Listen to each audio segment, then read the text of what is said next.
네, 오늘 우리에게 주신 하나님 말씀 스가랴서 8장 1절에서 8절까지 낭독하도록 하겠습니다. 이것은 살아계신 하나님의 말씀입니다. 만군의 여호와의 말씀이 임하여 이르시되 만군의 여호와가 말하노라. 내가 시온을 위하여 크게 질투하며 그를 위하여 크게 분노함으로 질투하노라. 나 여호와가 말하노라. 내가 시온에 돌아왔은즉 예루살렘 가운데 거하리니 예루살렘은 진리의 성읍이라 일컫겠고 만군의 여호와의 산은 성산이라 일컫게 되리라. 만군의 여호와가 말하노라. 예루살렘 길거리에 늙은 지아비와 늙은 지어미가 다시 앉을 것이라. 다 나이 많음으로 각기 손에 지팡이를 잡을 것이요 그 성읍거리에 동남과 동녀가 가득하여 거기서 장난하리라. 만군의 여호와가 말하노라. 이 일이 그날에 남은 백성의 눈에는 기하려니와 내 눈에 어찌 기하겠느냐. 만군의 여호와의 말이니라. 만군의 여호와가 말하노라. 내가 내 백성을 동방에서부터 서방에서부터 구원하여 내고 인도하여다가 예루살렘 가운데 거하게 하리니 그들은 내 백성이 되고 나는 성실과 정의로 그들의 하나님이 되리라. 아멘. 네, 오늘 읽은 말씀으로 고신정신이라는 제목으로 말씀을 나누고자 합니다. 아마 오늘 설교 제목에 대해서 조금 당황하신 분이 있으리라 생각합니다. 특별히 오늘 우리 교회에 처음 나오시거나 또는 방문하신 지 얼마 되지 않는 분들은 조금 거북한 생각이 들 수도 있을 것입니다. 예상했겠지만 저는 오늘 설교 제목을 의도적으로 고신정신이라고 정했습니다. 그 이유는 오늘 설교를 통하여 우리 교회 성도들이 여러분들 속한 우리 교회가 우리 교회를 좀 더 정확하게 알고 또 그래서 더 사랑하고 더 잘 섬기기 원하기 때문입니다. 또 이것이 고신총에 소속된 신학 교수로서 해야 할 사명이라고도 생각하였습니다. 설교에 앞서서 한두 가지 오해를 방지하기 위해서 주의사항을 말씀드리고자 합니다. 이 고신교회 또는 고신정신은 절대적 가치를 가지는 것은 아닙니다. 특히 이 고신교회만이 참교회고 다른 교회는 거짓교회라는 생각은 굉장히 위험한 생각입니다. 심지어 고신교회가 다른 교회보다 좀 더 가장 좋고 그렇지 않은 교회는 좀 더 열등한 그런 생각도 마찬가지입니다. 물론 여러분들은 여러분들이 속한 이 교회, 이 고신교회를 사랑해야 하겠지만 그것이 배타성과 교만에 빠지지 않도록 주의해야 하겠습니다. 사실 우리는 매주 사도신경을 통해서 거룩한 공교회를 믿는다고 고백합니다.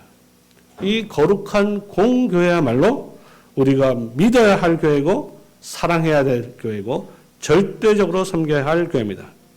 이 거룩하고 공교회 말고 우리가 섬겨야 될 교회는 존재하지 않습니다. 그런데 이 거룩한 공교회는 반드시 각 개체교회, 즉 우리 고신교회를 포함해서 각 개체교회를 통해서 실현됩니다. 따라서 모든 신자들은 이 개체교회를 통해서 거룩한 공교회를 경험할 수 있습니다. 물론 이 개체교회가 연약하거나 또는 부족하거나 그래서 공교회성을 드러내지 못하는 경우도 있지만 이 개체교회 말고 다른 것을 통해서 공교회를 경험할 수 있는 방법은 존재하지 않습니다. 따라서 성도들은 공교회를 믿는다는 핑계로 자신들이 속한 이 지역교회 또 고신교회에 속한 이 교회를 폄하하지 않도록 조심해야 하겠습니다.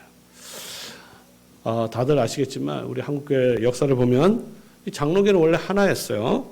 조선 땅에 파송된 4개의 장로교회가 있었습니다. 미국 북장로교회가 있었고 또 남장로교회가 있었고 캐나다 장로교회가 있었고 오스트레일리아, 호주 장로교회가 있었습니다.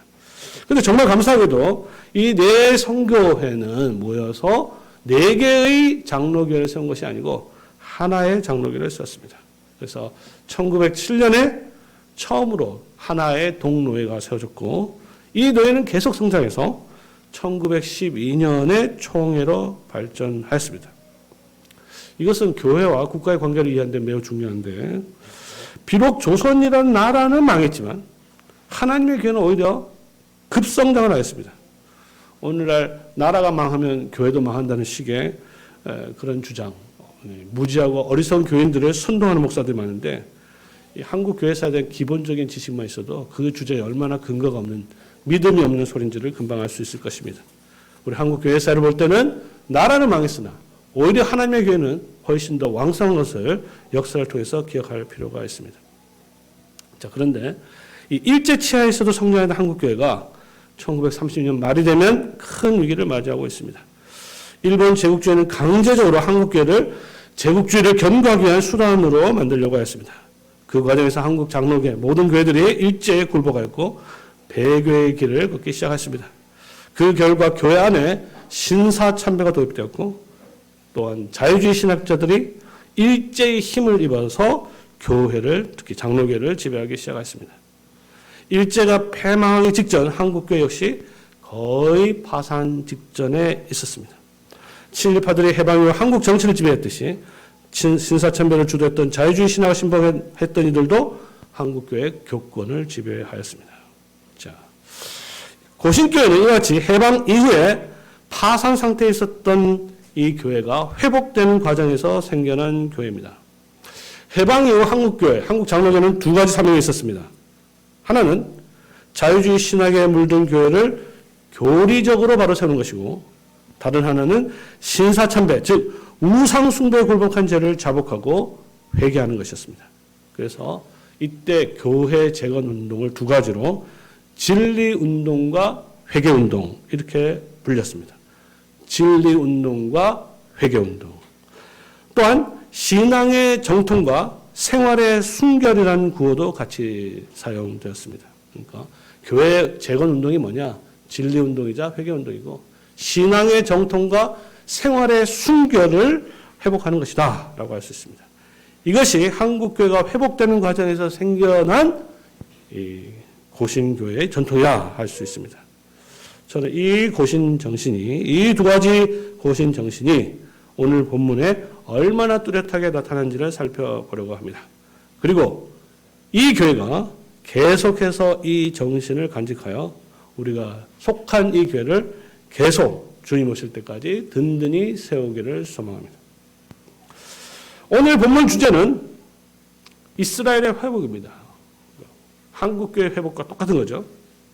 이스라엘은 바벨론 제국에 의해 멸망되었으며 그들에게 포로가 되었습니다. 그들은 영적으로 완전히 파산 상태에 있었습니다. 스스로 회복할 수 있는 능력도 없었습니다. 하나님의 도움이 없었다면 그들은 오늘날 존재하지 않았을지도 모릅니다. 오늘 본문은 이 파산 상태에 있는 이스라엘이 어떻게 회복될 수 있는지를 가르쳐주고 있습니다. 또한 이 말씀은 오늘날 위기와 파산에 찬 하나님의 백성들에게도 그들이 어떻게 회복될 수 있는지도 가르쳐주고 있습니다. 여러분의 개인적 상황도 있을 수 있고 또 여러분의 가정도 있을 수 있고 우리 교회도 항상 좋지는 않잖아요.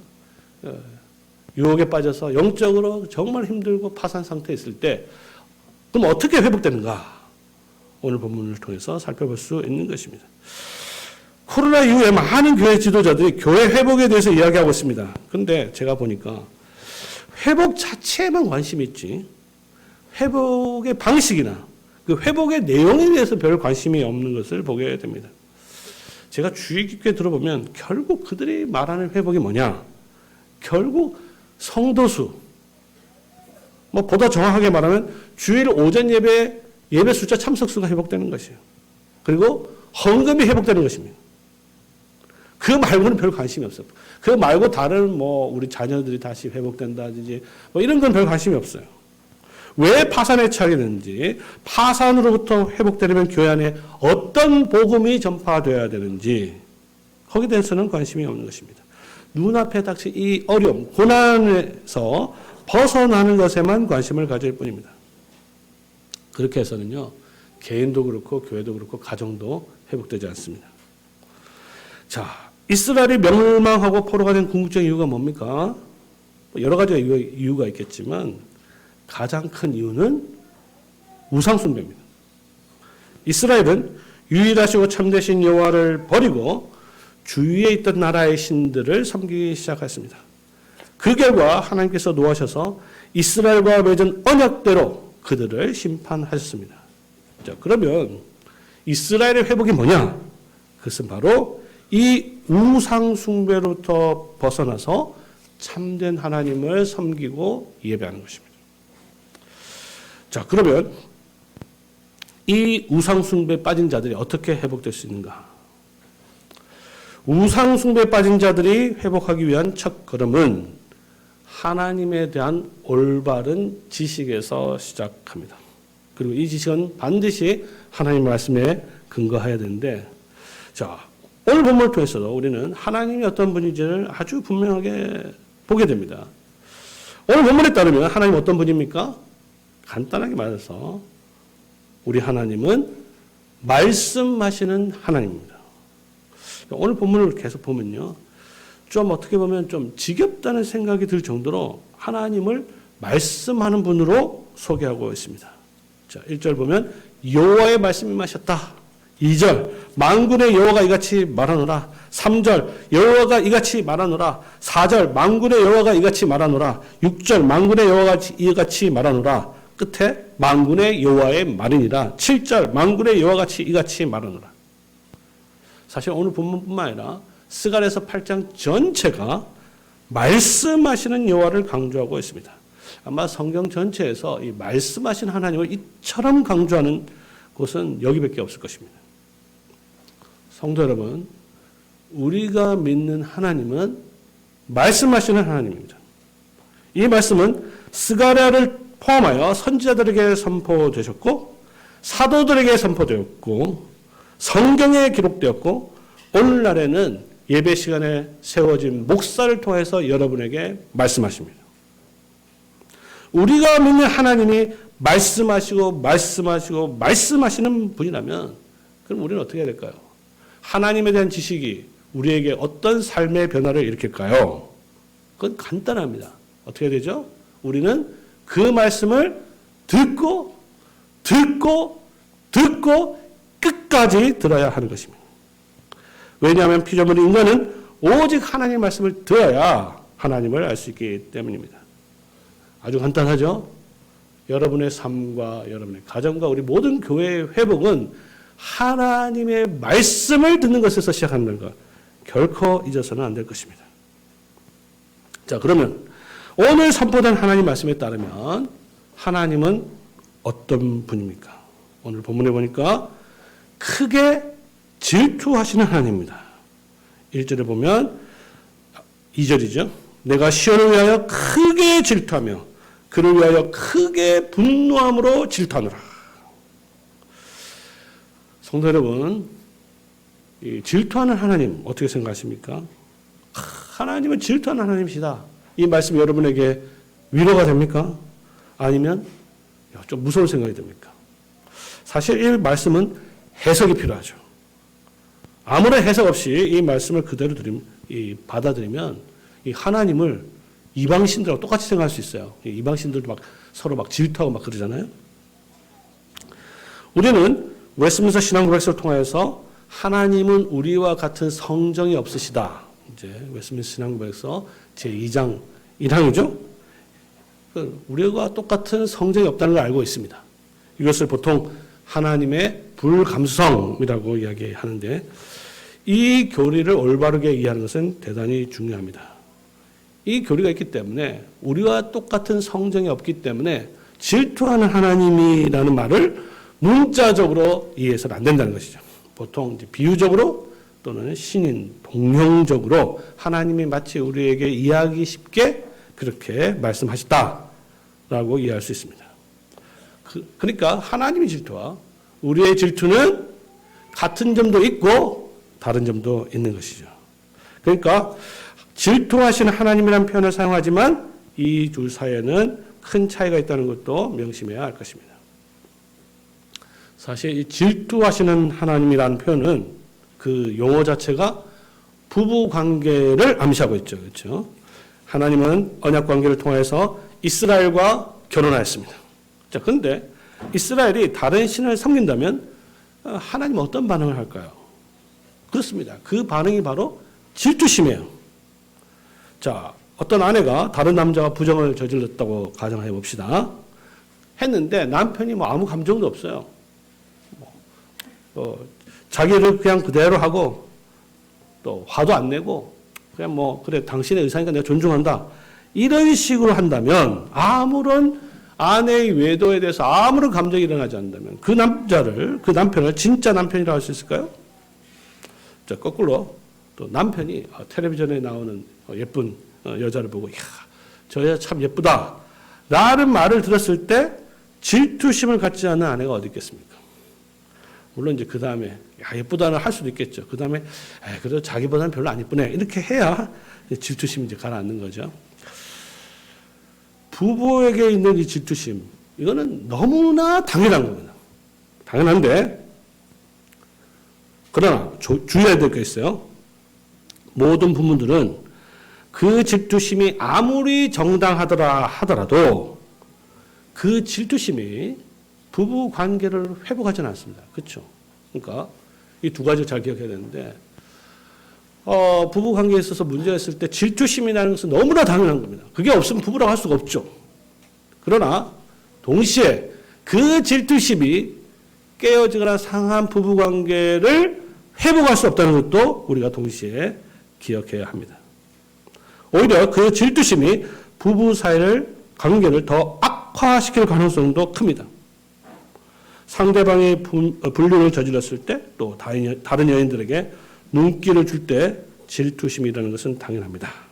하지만 그 질투심을 통제하지 못한다면 오히려 부부관계에 치명적일 수 있습니다. 이게 이제 더 심하면 이제 보통 뭐 의처증, 의부증 이렇게 가잖아요.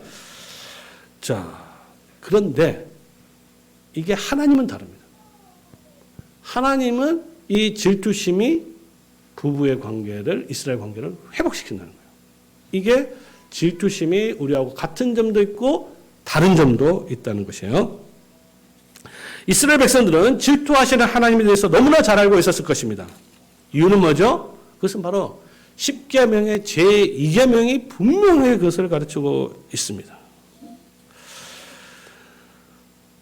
나 내 하나님 여호와는 질투하는 하나님이죠. 오늘 우리 또 10계명 읽었잖아요. 나를 미워하는 자의 죄를 갚되 아비로부터 3, 4대까지 이르게 하거니와 나를 사랑하고 내 계명을 지키는 자에게는 천대까지 은혜를 베푸느니라. 이게 바로 하나님의 질투예요. 오늘날 성도들이 이 질투하는 하나님에 대해서 좀 관심이 없거나 또 인식이 없는 그 이유는 무엇일까요? 그것은 바로 예배 시간에 10계명이 낭독되지 않으면 이거 잘 인식할 수 없습니다. 우리가 10계명에서 특히 2계명을 할 때 질투하는 하나님에 대해서 선포하고 있잖아요. 그러니까 우리가 이 질투하는 하나님에 대해서 늘 의식하고 있어야 하겠습니다. 자, 제2계명은 우상숭배를 다루고 있습니다. 앞에서 언급하였듯이 이스라엘 백성들이 멸망한 이유가 뭐예요? 우상숭배 때문입니다. 그렇다면 우상숭배에서 벗어나는 것은 다시 제2계명을 지키는 것이죠. 그 제2계명을 지키는 것은 바로 하나님을 올바로 인식하는 것, 즉 하나님이 바로 질투하는 하나님이라는 것을 인식하는 것입니다. 자, 그런데 이 2계명에 따르면 이 질투심이 이중적이죠.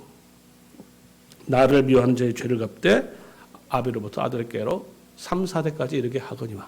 이게 하나님의 질투심이요. 그런데 나를 사랑하고 내 계명을 지키는 자에게는 천대까지 은혜를 베푸느니라. 하나님의 질투는 복수와 분노보다는 오히려 자비와 은혜가 훨씬 더 크다는 사실입니다. 이 점이 사람의 질투와 하나님의 질투가 다른 것이죠. 하나님의 크신 질투, 오늘 크신 질투라는 말이 나오는데 그 질투는 배반했지만 그러나 회개한 이스라엘을 회복시키는 그와 같은 질투인 것입니다. 자, 그러면 질투하시는 하나님은 회개하고 돌아오는 이스라엘에게 무엇을 행하실까? 어떻게 행하시는가? 내가 시온에 돌아왔은즉 예루살렘에 거하리라. 하나님께서 다시 시온에 와서 예루살렘에 거한다. 이렇게 되어 있어요. 이 거한다라는 말은 장막을 친다, 텐트를 친다라는 뜻입니다. 성막 또는 성전, 이것을 뭐 여러 가지 각도에서 볼 수 있어요.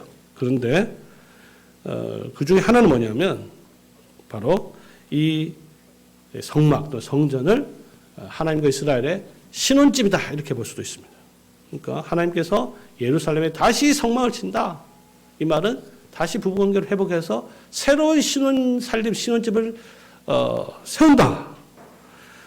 음행한 이스라엘을 다시 신부로 맞아들이겠다는 것을 의미합니다. 여기서 우리는 교회의 회복이 무엇인지 알 수 있습니다. 그것은 바로 하나님께서 우리를 다시 깨끗한 신부로 받아들이신다는 것이요. 그리고 이 말씀이 우리는 궁극적으로 예수 그리스도를 통해서 신약 교회에 성취된 것을 알 수 있습니다. 사도 요한이 1장에 예수님의 성육신을 이렇게 설명하고 있어요. 1장 14절에 보면 그 유명한 말씀이 육신이 되어 우리 가운데 거하신다. 거하신다. 이것도 장막을 친다는 뜻이에요. 즉 성자 예수님께서 친히 성막과 성전이 되셔서 우리 가운데 임하시고 그 결과 하나님이 당신의 백성과 교제하게 되었다는 뜻입니다. 사도 요한은 또한 하나님의 계시를 통하여 장차 이루어지는 마지막 혼인식에 대해서도 이렇게 묘사하고 있습니다. 하나님의 장막이 사람들과 함께 있음에 하나님이 그들과 함께 계시리니 그들은 하나님의 백성이 되고 하나님은 친히 그들과 함께 계시리라. 오늘 스가랴서 1장 본문 마지막 8절하고 똑같죠?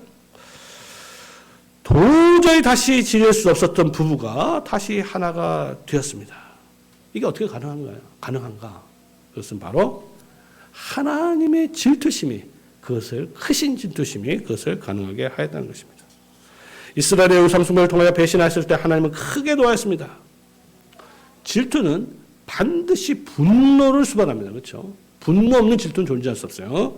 그러니까 이 분노에 따라 하나님은 이스라엘을 갖다가 바벨론이라는 제국에 좋아하니까 그냥 넘겨버렸어요. 하나님의 이 분노는 십계명에 따라 3, 4대까지 이르렀습니다. 70년 동안 정확하게 70년 동안 하나님께서 이스라엘을 포로로 넘겼습니다. 그런데 이 기간 동안 바벨론 제국은 하나님의 백성들을 너무 심하게 괴롭혔어요. 너무 심하게. 적당히 했으면 괜찮았을 텐데. 너무 심하게 하니까 이제 하나님께서 오히려 당신의 백성들을 향해서 질투심이 생긴 것입니다. 그리고 이 질투심을 통하여 이스라엘이 회복됐고 바벨론은 망하게 되었던 것입니다. 자, 이렇게 하나님의 큰 질투심이 당신의 교회를 회복시켰어요. 그러면 이 회복된 교회는 그럼 어떤 교회가 될까? 4절에 보니까 이 예루살렘은 진리의 성읍이라 일컫겠고 만군의 여호와의 산은 거룩한 산, 성산, 거룩한 산이라 일컫게 되리라. 이 예루살렘과 시온산이라는 것은 이스라엘을 대표하는 것이고 또 이것은 신약 교회를 가리킵니다. 그러니까 하나님께서 당신의 교회를 회복시키면 우리의 교회를 회복시키면 이 교회가 어떤 교회가 되어야 되느냐? 어떤 교회가 됩니까? 그 교회는 진리의 성읍, 거룩한 산이 되는 것입니다. 이게 바로 제가 보기에 앞에 서두에 이야기했던 고신정신이라고 할 수 있는 것이죠. 고신교회는 하나님께서 한국교회를 회복시키는 과정에서 일어났습니다. 그렇죠? 고신교회 지도자들은 진리운동뿐만 아니라 회개운동도 같이 하였습니다. 정말 안타깝게도 많은 그 당시 교회 지도자들이 진리나 회개 둘 중에 하나만 선택하고 하나는 포기를 해버렸어요. 만약에 그 당시 모든 교회가 다 같이 하나가 되어서 진리운동과 회개운동을 같이 했더라면 오늘날 같은 교회 분열은 없었을 것입니다. 비록 아쉽지만 하나님은 남겨진 고신교회를 통해서 부분적으로만 이 일을 하셨습니다. 신앙의 정통, 생활의 순결은 하나님께서 우리 고신교회에 주신 큰 선물입니다. 그런데 이 선물은 특별한 건 아니죠. 이 두 가지는 우리 한국교회 역사 속에서 특별하게 생겼지만 오늘 우리가 읽은 성경 가르침 그 자체라고 할 수 있습니다. 세계 모든 장로교회들은 우리 소교리 문답에 따라서 제3문에 따라서 성경의 주된 가르침이 뭐냐라는 질문에 다 같이 한 목소리로 대답합니다. 성경의 주된 가르침이 뭡니까? 그것은 사람이 하나님에 대해서 무엇을 믿을 것인가?